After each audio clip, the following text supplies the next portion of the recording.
예, 안녕하세요. 반갑습니다. 제가 오늘 관점에 대한 얘기를 좀 많이 할 거고요. 현업에 계신 분들, 그 다음에 이제 교수님들, 학회 쪽에 계신 분들도 이렇게 다양하게 있는 것 같은데 아마 공통된 관점의 얘기니까 그냥 재미나게, 편하게 좀 들어주시면 될 것 같고, 저한테 주어진 시간이 이제 40분이라 아마 다 얘기를 할 수는 없을 거예요. 근데 제가 처음에 이 얘기를 꼭 드리고 싶은 게 뭐냐면, IoT라고 하면 두 부류입니다. 제가 필드에서 느낀 거 뭐냐면, 흥미롭다 라고 하시는 분이 있고, 특히 이제 여기 학생 같은 여자분들은 IoT 그러면 일단은 테크놀로지, 기술, 뭐 디바이스, 프로토콜, 알레르기 이렇게 해서 두 부류로 나뉘세요. 그래서 제가 필드에서 이렇게 해보면 남자분들은요, 장난감 놀이 하듯이 IoT 설명하면 되게 흥미로워 하시고요. 여자분들한테는요, 이거 하시면요 되게 있어 보여요. 까르띠에 그거 하나 하시는 것보다 전동 커튼 하나 하시면요, 옆집 아주머니가 우와 부럽다 해요. 다 계약을 합니다. 그러니까 이 얘기를 왜 드리냐면, 남자분들은 재미나다라는 얘기가 사실 감성적인 부분이거든요. 기술적인 부분이 아니에요.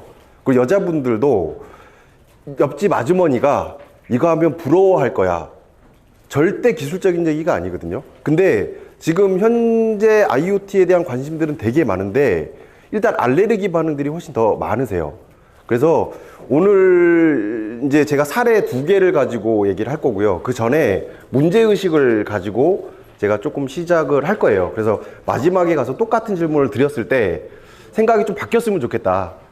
저는 오늘 이 강연에 그런 기회를 부여받은 느낌으로 왔으니까 좀 재밌게 들어주시고요.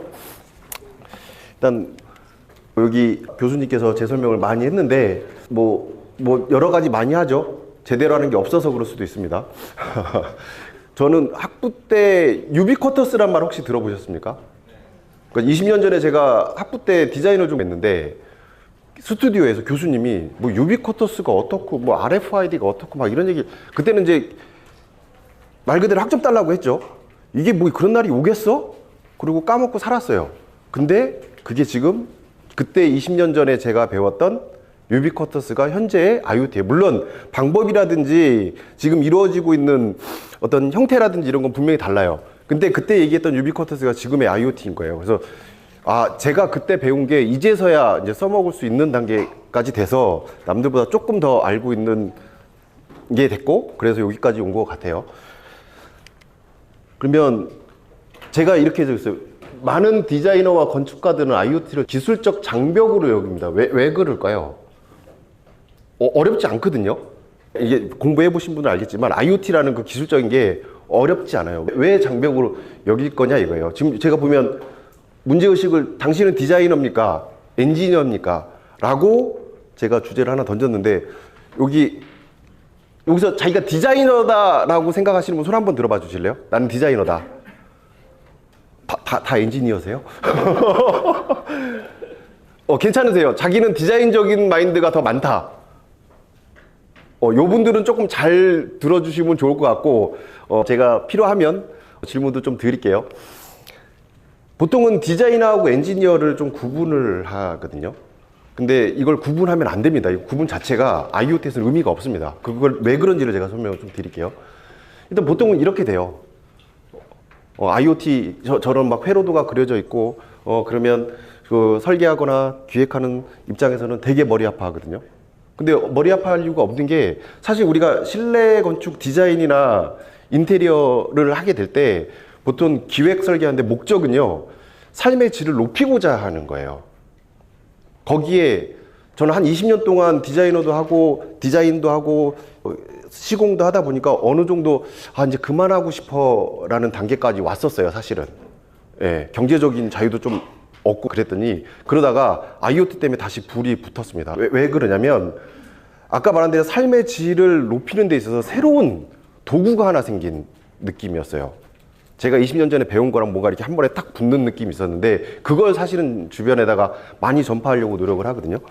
첫 번째로, 보통은 자기가 디자이너하고 엔지니어라고 하면 정성적이냐 감성적이냐 감각적이냐, 나는 감각적인 사람이야. 뭐 요즘 J냐 P냐 뭐 이런 얘기들 하시잖아요. 그런 거하고 좀 연관이 있는 것 같은데, 나는 엔지니어적인 마인드를 갖고 있고 나는 되게 이성적이고 기술적이고 계획적이고 이런 사람이야 라고 하는 사람이 있는가 하면, 특히 여자분들이 그죠? 나는 되게 센서티브해, 감각적이어서 나는 디자인을 되게 감각적으로 잘해. 주변에서 야, 너 디자인 되게 감각적으로 잘한다 이런 얘기하면서 자기를 규정 지어 버리거든요. 그래서 생기는 문제라고 저는 봐요. 디자이너 대 엔지니어 중에 내가 하나만 취하겠다 하시면 제가 지금 저 디자인 파트하고 현장 파트하고 둘이 그걸 융합시키는 작업을 되게 많이 하거든요. 저희 주제도 융합이죠. 사실 IoT는 이 두 가지를 다 알아야 돼요. 그렇다고 해서 두 개 다 완벽하게 알아야 되냐? 아니요. 상대편만 이해하면 됩니다. 디자이너들이 지금도 우리 IoT 현장 들어가게 되면 디자이너들이 디자인을 합니다. 저한테 갖고 와요. 기술 검토를 받으러 와요. 제가 디자인을 바꿉니다. 디자인을 기분 나빠해요. 우리 직원인데도. 뭔지 아실 거예요. 디자인 해보신 분들은.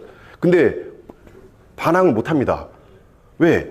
디자이너가 기술에 대한 이해 없이 디자인을 했으니까 구현이 안 되는 거예요.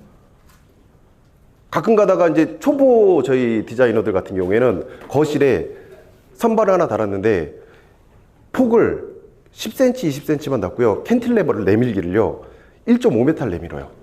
그래 놓고 현장에서 알아서 하래요. 그건 구조에 대한 이해가 없어서 그런 거거든요. 사실 IoT도 그런 연결점에서 봤을 때는 되게 비슷한 부분들이 되게 많습니다. 그래서 기술은 IoT 안에서만 얘기를 하면 그냥 도구일 뿐이에요. 감성을 표현하는 수단입니다. 디자인을 표현하는 수단으로 보시는 게 되게 좋은 관점이세요. 그러니까 그럼 내가 기술적인 걸 알아야 돼? 아니요. 개념만 아시면 되고 이게 어떻게 적용했을 때 어떤 식으로 디자인에 반영될 수 있는지를 고민해 보실 수 있는 기회가 됐으면 좋겠다는 생각으로 제가 말씀을 드리는 건데요. 제가 학교 다닐 때 그런 얘기를 되게 많이 들었어요. 우리 교수님이 디자이너는 디자이너에 대한 윤리와 책임감에 대해서 이렇게 가르치신 적이 있으세요. 20년 전에 디자이너는 선 하나를 긋더라도 책임감을 가지라는 거예요. 왜냐하면 네가 선을 하나 그으면 그대로 시공이 될 거고 그 선 때문에 생긴 것 때문에 그 사용자가 그 건물이 없어질 때까지 계속 그렇게 불편하게 한다든지 편하게 한다든지 하는 어떤 윤리의식을 가지고 디자인을 하라라는 공부를 했었는데, 얼마 전에 저희 지도 교수님이 작년에 퇴임을 하셨어요. 퇴임을 하셔서 제가 IoT 쪽에 사업도 하고 있고 공부를 하고 있으니까 이 얘기를 한번 꺼냈습니다. 교수님, 이제 선에 책임을 안 져도 될 것 같습니다. 왜? 공간에 대한 어떤 성격을 저 배울 때만 해도 공간에 대한 성격을 규정을 해요.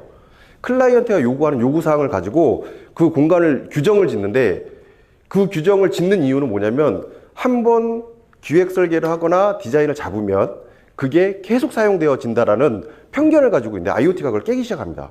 제가 아까 그랬죠. 이제 디자인 이제 재미없어. 이제 할 만큼 했고 새로울 것도 없다가 제가 IoT 하면서 좀 재미나다고 느끼는 부분이 이 부분이에요. 정확한 포인트는. 그러니까 그 전에 제가 할 수 있는 거는 이제 경험치가 많아지다 보면 이제 뻔하다고 느끼는 지점들이 있다가 이제 IoT 때문에 이걸 이렇게도 할 수 있구나 해서 새롭게 또 한참 20대 후반에 이것저것 배우는 느낌으로 지금 저는 다시 요새 일을 하고 있거든요. 자, 이제 이 윤리 책임 얘기를 왜 하는지 제가 좀 이따가 또 다시 말씀을 드릴게요. 자, 이제 제가 예를 하나 들어보겠습니다.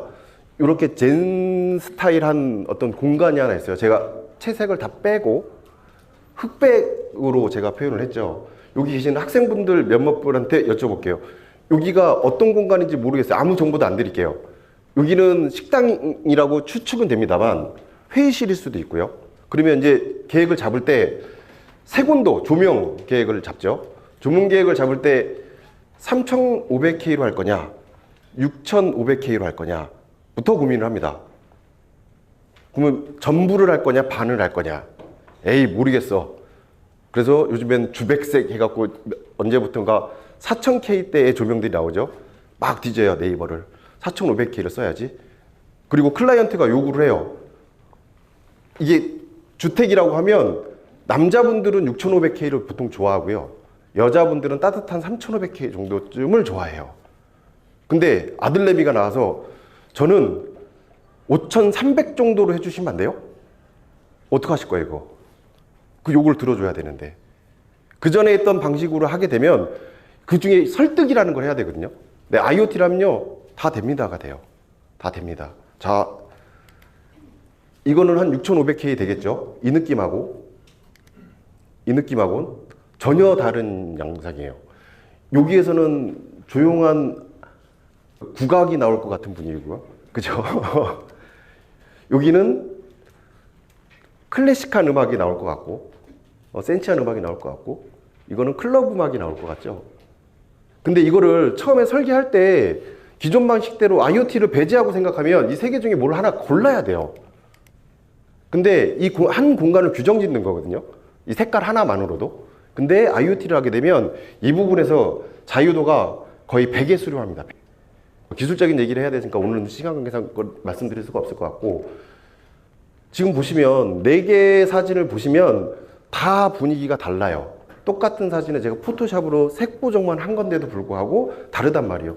근데 실제로 이건 사진이니까 가능하지. 이렇게 공간을 구성하거나 디자인을 할 때는 이 색에 대해서 분명히 결정이라는 걸 하고 가야 되거든요. 근데 결정할 필요가 없습니다, IoT에서는. 왜? 아침에는 노란색이었으면 좋겠고 저녁에는 파란색이었으면 좋겠어요. 그러면 난 이걸 어떻게 쓸 거냐? 그러면 어떻게 바꾸냐 이거예요. 기존에 하는 방식이 있었어요. 조명을요 3가지를 넣습니다. 1번 스위치는 파란색만 켜지게. 그래서 조명도 3배를 넣죠. 근데 그럴 필요가 없다는 거예요. 그러면 이걸 바꿀 때 IoT 특성상 음성 인식도 할 수 있고, 제가 뭐 하나 갖고 왔어요. 혹시 이게 뭔지 처음 보시는 분 있으세요? 다 보셨어요? 요게 이제 IoT 그냥 아주 간단한 엔드 디바이스라는 건데, 이 버튼을 한번 누르면요 왼쪽 상단에 있는 빨간색 분위기가 되고요, 또 한 번 누르면 밑에 게 되고요, 또 한 번 누르면 오른쪽 게 되고요, 더블 클릭을 하면 꺼지기도 하고요, 롱 클릭을 하면 다 켜지기도 하고요, 조도의 레벨과 컨투어리스라든지 아니면 색온도를 마음대로 제가 조정할 수 있어요. 이건 아주 단편적인 예예요. 이게 근데 또 웃긴 건 뭐냐면, 보통 우리 벽에 스위치 위치도 계획을 하잖아요. 그냥 주머니 넣고 댕겨요. 물론 스마트폰으로도 당연히 되고 음성으로도 다 됩니다. 그러니까 자유로워지는 거예요. IoT를 조명에 계획함으로 인해서 그 공간의 성격을 계속 바꿀 수 있다는 얘기를 하고 싶어서 제가 이렇게 준비를 해갖고 왔는데, 그럼 실제로 그렇게 적용된 사례들이 있느냐를 제가 하나 사례를 보여드릴게요.